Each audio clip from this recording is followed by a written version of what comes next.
So today I wanted to do a little bit of a different video. I was thinking that for us as product manager or product people, we typically get a lot of inputs about ideas of what could be built in the products or potential new products that could help the problems of our users and take us in new directions and make the business great and make the company great or make the customer super happy. But the reality is that as a product people, we probably spend most of our time saying no. And this is something that of course can be very frustrating for many of the people and the stakeholders that we are working out there with, because it feels like sometimes we're there just to say no, that, hey, no, we cannot do this because we don't have time or because this doesn't align with our priorities. Sometimes I understand that from some people it might be frustrating and maybe they are not so much willing to share with you as a person that is handling a product or building a product their feedback because they don't see results. But when you think from the other side, and maybe this is something that is not explained very well to those stakeholders, the reality is that you as a product person are going to get a lot of requests. And requests can come from many people. It can come directly from users, and you can hear them through different types of feedback forms, like online, like for example, on some kind of online community or some kind of survey that you are driving. But it can come also directly from stakeholders within the company, like salespeople, support people, or other people in the company. And the reality then is that at some point you are faced with tens, potentially hundreds, and I don't know if you're Google or if you are Facebook, what are the numbers that they get, but I'm pretty sure that are on the thousands or tens of thousands or whatever the number is.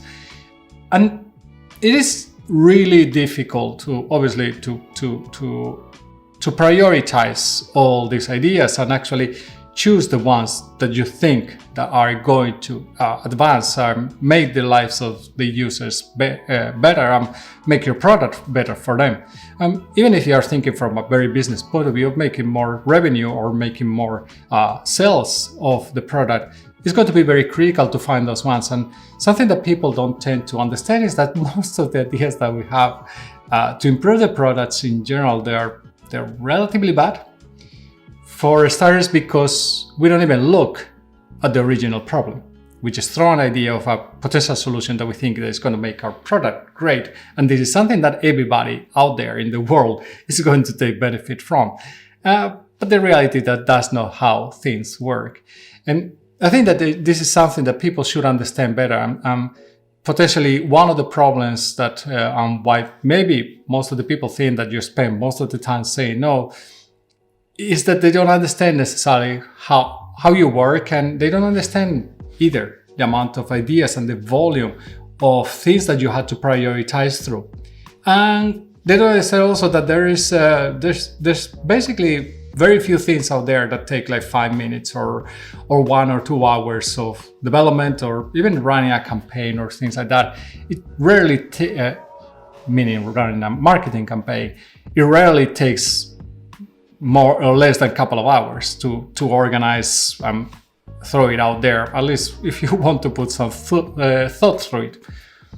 So understanding the velocity and the effort and the bandwidth that your development teams have, doesn't matter what type of development team, it can be engineering, but it can be also somebody producing marketing content. It's something that is not understood, and people, when they don't work maybe in a close relationship with these teams, they don't understand the amount of work that it takes to just develop even something relatively small. So they take many times for granted the size of the work that needs to be done. And this is something that people had to understand. And potentially you as a product person you had to help them understand that there is something that there is going to be a lot of development that is needed, and that we have probably plenty of projects running at this point, because rarely somebody has a product or a product squad that is idle there waiting for some new project to pop up or some new idea to pop up and just start working. That's not why business is paid to does know how businesses pay to production teams or product squads, because you obviously, as a business, they want you to be producing and to be delivering value to the customers or delivering value to the business or organization.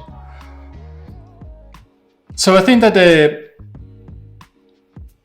as a product person, you still have to think and realize that most of the time you are going to spend saying no to ideas. But potentially you also, or the way that you say no is a very different story. Sometimes ideas can be good and maybe you cannot take them because there's no bandwidth. So they might be postponed for later. Sometimes ideas are just not right at the moment, or sometimes ideas, they just don't have the information. And sometimes ideas are just ideas and nobody has bothered to understand the problem.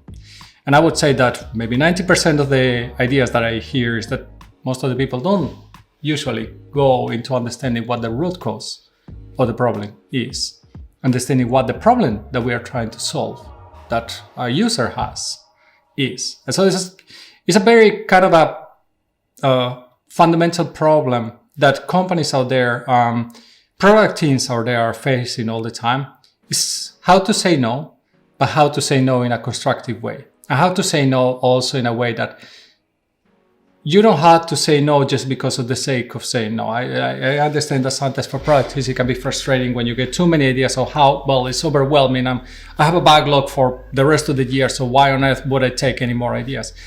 But there might be good ideas out there.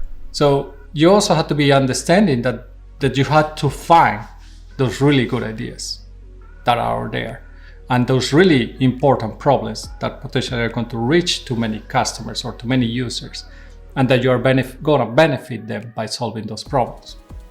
So saying no all the time is not necessarily good, but still you probably are going to have to say no a lot of times. But you're going to have to understand how and when to say no. And try to also be critical with yourself and understanding that some people, obviously, and they can come from any environment, it can be a user, it can be a salesperson, they might have found a problem that has a very big impact or potential impact on your business. And you have to understand that potentially something that you are doing right now, it might not be as important.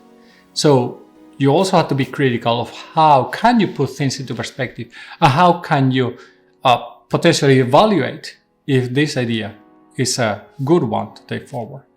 How can you improve in these things? It's always a little bit difficult to say, and it's going to depend a lot of the culture of the organizations. And companies are very good at experimentation. Some companies are going to be terrible at this, and they are going to have very fixed plans, and it's going to be very difficult to put something in a roadmap. So, but being able to understand and evaluate the background of a problem, do the proper research on the problem, and do not just internally, but also together with customers, understand that is this a real problem or is it not? And running this kind of quick experiments is going to potentially help you understand those valuable ideas that are there.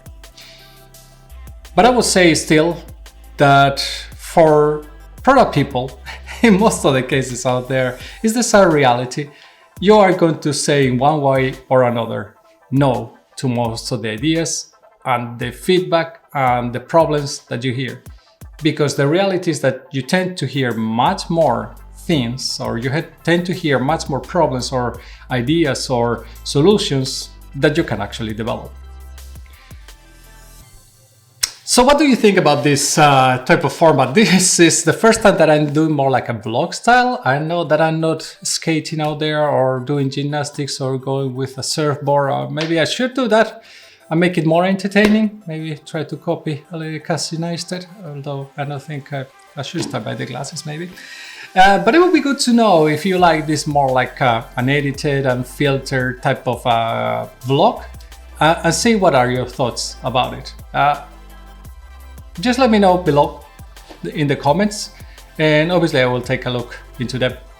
If you want to also see a video where you want to understand better how to define a problem or how to define a solution, you can go and check these two videos out here. I will see you in the next one, and remember, stay safe.